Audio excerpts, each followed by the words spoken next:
Digital harassment at online abuse. Ilan lang po yan sa naistugunan ng pamahalaan sa pagsusulong ng mas matibay na regulasyon at batas kontra karahasan, lalo na nakaka-impluwensya sa mga bata from social media. Sa mga nagdaang insidente kasi ng pamamaril sa mga paaralan na sangkot ang kabataan, online games ang itinuturong ugat daw ng karahasan. At iba pang mga bagay, mga chat group, ang mga iba pang mga website, at hindi lang mga games, iba-ibang content yan.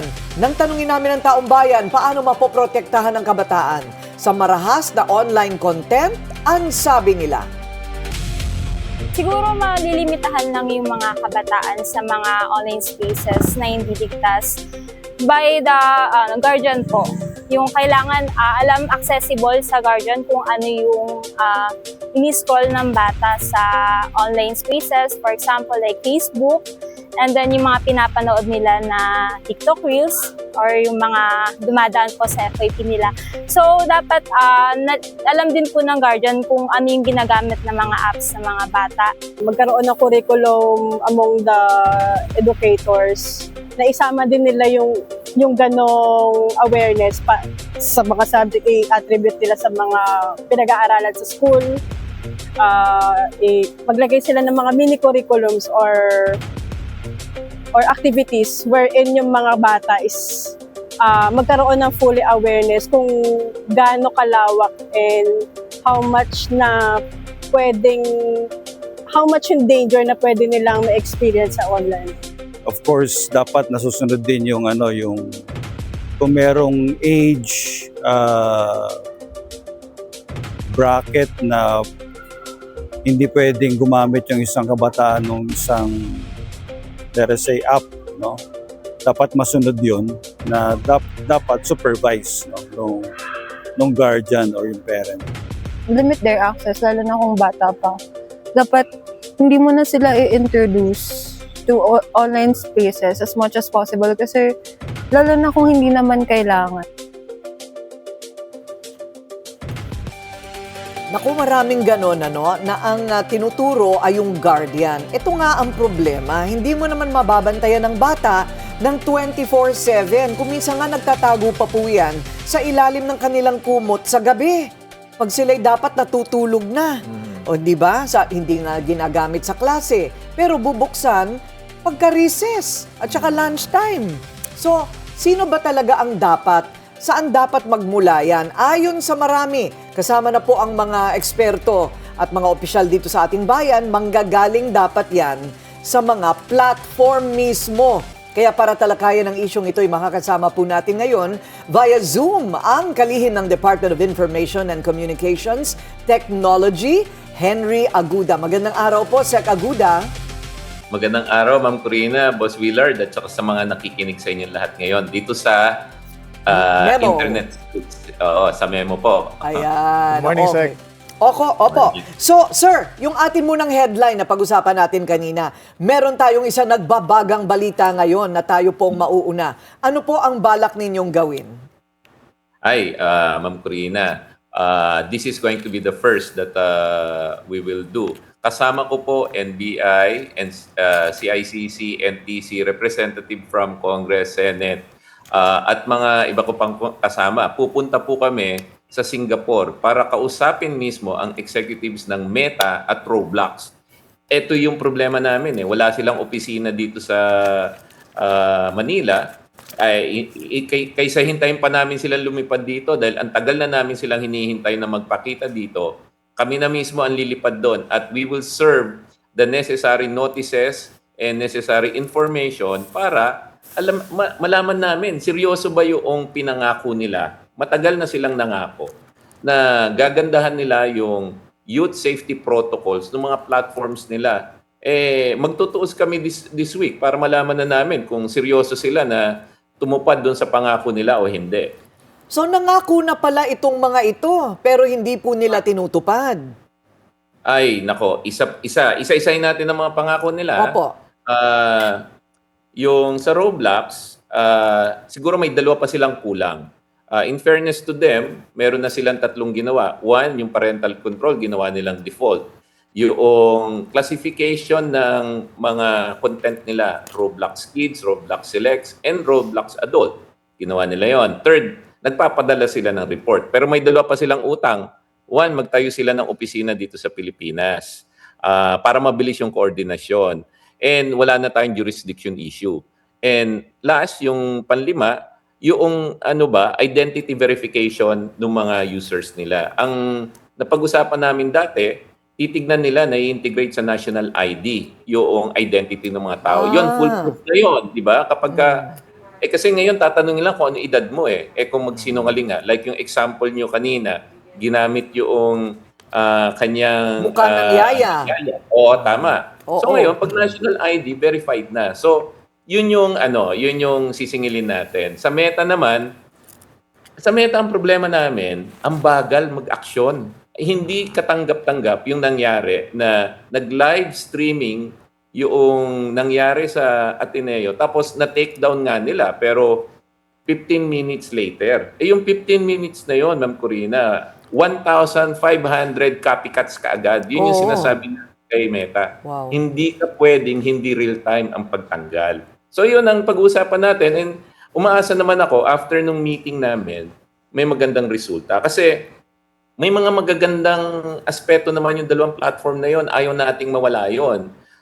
So gusto natin ng workable solution. So it is an ultimatum. Parang ganon. Kung kung ultimatum po ito, what is the option pag hindi pa rin po sila tumugon?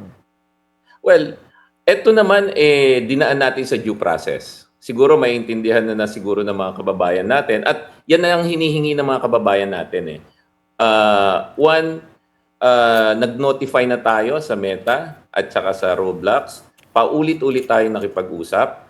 Hindi naman pwede maghintay tayo ng matagal. At a certain point, either comply or you suffer the consequences. Ang problema nga lang, gusto nating pangalagaan din yung mga lihito mong gumagamit. Ngayon, pag hindi sila tumupad doon sa agreement natin, we will make recommendations to the executive and the legislature to execute the necessary action po. Now, yung action na yan, kasama dyan yung tipong pwede naming i-limit yung content na access ng mga kabataan, lalo na sa area ng violence. Pakikialaman na namin yung platform nila. Second, kapag nakita namin na talaga hindi sila tutupad, yung mga telco saludo po tayo sa mga telco. On their own, nagsimula na sila mag-block ng mga sites na nakaka-harm sa mga kabataan natin. Sabi nga ng mga telco at sasabi rin namin sa gobyerno, walang bata na kailangan magkaroon na naman ng indulto moving forward. Hindi na po pwede yan. One child is too much pagka nagkaroon pa ng problema. Okay. Sec Henry, kasama rin ho ba sa posibleng option yung outright ban sa Meta at Roblox kung sakaling talagang wala silang aksyong gawin? Ayun nga yung tinatawag nilang nuclear option, di ba? Ayaw nating umabot doon, Boss Willard. Alam natin na may mga magagandang na idudulot yan. So kaya kami pumupunta na mismo sa kanila, sa Singapore, in order for us to find a solution na hindi mangyari yan. Okay. Are there pegs sa ibang mga bansa na pwede nating gayahin o sabihin natin sa Meta or Roblox na why are you able to implement this in this country and not in the Philippines? Ay, marami, Ma'am Corina. Sa Middle East. Pag Okay. nagta-travel kayo, hindi naman kayo nakakita ng mga ganung masasamang content, di ba? Punta po tayo sa Australia, punta po tayo sa EU. Alam nyo, ang nagkakaproblema lang talaga tayo at saka US. Sa US, di ba nga, pinuputakti na sila ng kaso ngayon? Kaliwat kanan na yung mga kaso nila ngayon sa US. Wag naman sana sa US, nag-impose sila ng mga control, tapos sa Pilipinas, hindi pa rin sila mag-impose ng control. Medyo mahirap na naman yon. Ang hinihingi lang naman natin, sumunod sila sa sarili nilang community standards. Ang problema, yung application ng kanilang community standards, hindi patas Sa akin, nagagawa nyo sa ibang bansa, gawin nyo na sa atin. Ano pa bang patunay ang kailangan nating ibigay? One, nakaka-addict siya. Second, may mga kabataan tayo nahaharm. medyo medyo obvious na hindi sila, it's not, yung ginagawa nila is not enough. Hindi siya sukat doon sa pangangailangan ng panahon. Ayun. So, maraming pag-uusapan po dyan. So, are you ready with your list? Halimbawa, may mga nagsasabi, tanggalin na yung tanggalin na kasi yung likes. Diyan sa Instagram, sabi nila, no? Because marami mga kabataan po na de-depress, marami nagkakaroon ng mental health problems because of the likes or views. Ano po? So ano po sa palagay ninyo? Are you ready with that list? Meron po kaming list and makakategorize po namin yung listahan na yan. Ito lang naman ang gusto namin. Tanggalin nyo yung mga karahasahan. Yung karahasan. Whether bata o matanda, bawal yan. Tanggalin nyo yung mga kabastusan. Ang dami na nun. Hindi natin mapagkakaila. Hindi yan ang platform para for adult content. Third, tanggalin nyo yung kasinungalingan. Yung lantaran ba na nung Fake news. Hindi lang fake news, talagang disinformation talaga, Ma'am Corina. Yung magpo-post ka ba ng mga kaliwat kanan ng mga features ng mga baha na nangyari mga several years ago, di ba? And third, eto, mga kababayan po, alamin nyo, pag ginamit yung image nyo at dinipfake yan, kahit na sabihin nila na deepfake po tong video na to, pero wala ang permiso yung paggamit ng image nyo, data privacy violation po yan. At kasama ko po yung chairman ng NTC tomorrow para sabihin sa kanila, "Hoy, ang dami nyo ng violation." Kami naman hindi na kami dapat magpikit mata. Nakikita namin yan hindi namin pwedeng iwasan yan. Sa mga kababayan po natin, na-violate po yung privacy right nyo. At bakit importante yan? Nagagamit po yan sa scam. Ang gusto po natin, magamit natin yung mga platform na yan nang hindi kayo kinakabahan na may isahan kayo, maloloko kayo, o may scam kayo. Yun po naman ang hinihingi natin at mahaba yung listahan. Ipinadala na po namin kay Meta. Alam na nila yan. Hindi po yan naiiba doon sa mga listahan na nabigay na namin noon pa. Okay. So, ako po ay naging biktima na rin ng ganyan. You know this, kasi dinulog ko rin po sa inyo. Idinulog ko na rin po yan sa Meta mismo. Pumunta po ako sa kanila, pinaunlakan naman po ako. At in fairness to them, I think they did talk to their principals in the US. Pero ang sagot pa rin, kasi na cyber libel ako so sabi ng abogado ko, pwede nga daw maghabla. Ang sabi po ng kanilang head office, kailangan daw po ako na lang ang maghabla dun sa taong yun. Meantime, yung mga anak ko nababasa yung pinost doon na ako daw ay binayaran ng 10 milyon para sa isang interview. So, how are you going to convince them if they come back to you and say, but do you have specific laws already? Kasi sabi nga po ninyo dati na they will respect the specific laws. So, is legislation still necessary? Naman yan, kakampi po natin ng legislatura. At kasama po sa priority na rin ng Pangulo yung paglinis ng social media. So may mga yung iba nasa mga third, fourth reading na po tayo. I think ang critical dyan yung law na pinasa sa Australia, yung 16 years old and below, walang social media. Inaaral na po yan, masusi pong tinitignan na ng Senado at Kongreso. Yung liability po ng mga platform nandun po dun sa batas, yung pagre-require na magkaroon sila ng opisina dito. Ang sa akin po, doon sa mga kaibigan po natin sa mga ibang platform, huwag nyo nang hintayin ng batas. Gawin po natin yung tama. Darating po yung batas, wala pong problema. Pero ngayon po, nakakasakit na yung platform. Tanggalin natin yung mga aspeto na nakakasakit. Voluntary na. Again, I will salute po yung ating mga telco. Yung mga telco po natin, sa bawat website na tinatanggal nila, kabawasan po yan sa network traffic nila. Kabawasan po sa kita nila yan. Pero sila mismo ang nagsabi na enough is enough.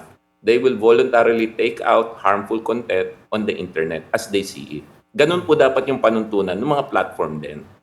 Sec Henry, kung sakaling matuloy na yung batas na social media ban para sa mga halimbawa edad 16 pababa, ano yung nakikita nilang pinaka-epektibong age verification system? Ako, ang sinusulong ko, Boss Willard, national ID. Para wala nang dayaan ng mga ID. Iyan naman tinatanggap na ng mga bangko, tinatanggap na mga e-wallet, yun na ang gamitin nila dahil foolproof yun. Para wala na tayong agam-agam na fake ba o totoo yung identity verification niya. Ayun. So, will this require, yung national ID, so this will require, kung 16 and below, so kailangan pang ulitin yun, lahat ng mga 17-year-olds who are still considered, I think, minors, will have to have their own ID? Well, hindi naman, Ma'am Corina, parang lumalabas dito kung wala kang ID, minor ka. So kung adult ka na, dapat ang assumption doon, meron ka ng national ID. Oo, I see. Okay. So, self-declaration, government ID verification, o isang third-party age verification system. Parang ganun po yata, ano, ang kailangang hingin sa kanila. Do they know you're coming or susugod lang po kayo doon? Do you have an hindi appointment? naman. You have an appointment? Meron naman, meron po tayong appointment. Ano na to? Even before yung mga nangyari na insidente, ano na yan, last 2 months ko pa hinahabol yan. 2 months ko pa sinasabi na actually willing na nga kami pumunta sa sa San Francisco. Eto, totoo to ha. Ang laging sinasabi sa akin, nakabakasyon daw sila eh. Sabi ko, ang tagal naman bakasyon yan. Kami na nga pupunta. Ayan na nga. Sabi ko, kailangan na tayo magkita. Hindi ko na mahihintay San Francisco. Mag-meet na tayo sa Singapore. Huwag na nating hintayin magkaroon na naman ng isa pang aberya. Hindi pwedeng gano'n. Hindi na tayo dapat magpikit mata dun sa mga harmful effects niyan. Again, kitang-kita natin na may good impact ang social media. Pero meron din yung talagang nakakasakit. Yun ang gusto nating tanggalin. Baga sa surgery, zero in on those cancerous components of social media. Tapos tanggalin na natin. Ayun, parang step 1 pa nga lang yun eh. Marami pa pong pwedeng iayusin, di ba, dyan sa content ng social media or its accessibility, especially to minors and to criminal minds. Meron po ba kayo, isa sa mga huling tanong po, are you armed, like for example, with psychological tests, findings, na magpapatunay na ito pong mga games na ito pong mga content na ito, does indeed affect or influence the actions of minors? Meron po, Ma'am Corina. Tsaka hindi lang pag-aaral natin yan. Pag-aaral din po yan sa mga ibang bansa. Explain ko lang po kung bakit. Ako rin po, gamer ako nung bata ako. Pero pag makikita mo yung itsura ng game dati, malalaman mo yung difference ng reality sa katang isip lang. Pero pag nakita nyo yung mga games ngayon, masyadong hyper-realistic eh. Kaya pag yung bata, nakita yung mga hyper-realistic na games na yan, nagkakaroon na siya ng confusion. Ano ba yung totoong mundo at hindi totoong mundo? Gumaganda po kasi yung technology. To the benefit of society, gumaganda siya na nakikita mo yung reality sa computer mo. Pero yung harmful effect niya, pag ginamit mo yon to radicalize a child, to become a predator against a child, ay naku, delikado yon. Yung state of technology ngayon, hindi na kasi biro-biro. Nakaka-impact na sa pagtingin ng realidad ng mga bata. Okay. Sec Henry, kasama rin ho ba sa hinihingi nila yung at least tanggalin sa Roblox halimbawa yung online chat feature? Kasi doon ho nakaka-penetrate yung mga bad elements at nakakausap directly yung mga naglalarong kabataan. Ay, maganda yan, Willard. Dati, nung nag-usap kami ng Roblox, sabi ni Roblox, sige, imo-monitor na namin yung online chat nila. Mino-monitor ni Roblox yung online chat. Doon sa online chat, pag may nakita sila ng mga tendencies for violence, kinakat nila yung chat. Ngayon, tatanungin ko ngayon sa kanila, gumagana ba? Baka naman may nakakalusot. Kasi yung mga ibang mga kabataan naman, pag hindi na makapag-chat ng mga unauthorized content doon sa Roblox, pumupunta sila sa Facebook, Instagram, etc. Bigyan lang kita ng isang example. Yung Gorebox, blinak po natin yung Gorebox. Wala na yan, wala ng Gorebox. Bakit? Ayaw nila makipag-usap sa atin eh. Sinabihan ko na sila, bigyan nyo ng mga safety features. Ayaw. So, blinak natin. Si Roblox naman, kaya po active yan. Sabi ko nga, 3 out of 5 of their commitment na gawa na nila, yung 2, kailangan i-deliver nila ngayon. I see. Okay, well, good luck, sir. Kailan po ang alis ninyo? Alis ako bukas madaling araw, tapos nandun ako na lunchtime. Tapos ano na yan, sabi ko nga sa team namin, marami kaming kasama dahil nandun na yung legislature, nandun na yung police enforcement, nandun na privacy. Ako, sabi namin, wala nang uwian to hanggat hindi tayo nagkakaroon ng maayos na resolusyon. Pagka hindi sila sumagot ng maayos at naging confident kami that things will be fixed, we will make a strong recommendation na. Opo, opo. Marami pong salamat. Good luck po sa trip ninyo. Mauna po kami ha, sir ha. Kung ano man ang mapagkasunduan Yes, yes. ninyo. Thank you, May DIC. message kita kaagad. Yes, sir. Opo. DICT Secretary Henry Aguda. Thank you po. Thank you, sir. Morning po. At pagkatapos po na usapan natin ito, alamin naman natin ang komento ng ating mga manonood online para malaman paano mapoprotektahan ang kabataan sa marahas na online content. Ang sabi nila, Tolits Briones, tama lang yata na iban ang Facebook. Uy, payag ang Malacanang dyan. Sabi nila kahapon, ang daming kabataan ang napapahamak. Sabi ni Eric Von Borja, no SOCMED online games time when it's school night. Never give them access to Wi-Fi. Dennis MVL, sa bahay muna. Magsimula kasi yan sa mga magulang. Sabi ni Boss Tina, magdasal sa Diyos at magbasa ng Bible. Nasa Diyos ang awa, nasa tao ang gawa. Rena Andales, dapat i-divert sila sa physical activity para maiwasan na magkaroon sila ng oras para makapag-online. Siguro magkaroon ng pagtitipon yung mga kabataan. Weekly na dapat guided ng authorities sa community, bigyan sila ng pagkakaabalahan na makakatulong din sa komunidad. You agree? Yung mga anak ko, pagkatapos ng football, nag-football na, nag-swimming na, nag-tennis pa. Pag-uwi, Mama, Cellphone. can I watch? Hindi ba? Yung 1-year-old ko rin habang kumakain, Dada, YouTube. Ay, ano ba yan? Kasalanan ko kasi pinahiram ko naman. Ay, So, nasa matatanda rin talaga. Nasa ng ang mga responsibilidad. nakatatanda din. Pero pag sobra na kasing kulit, parang yun na lang yung antidote, ano?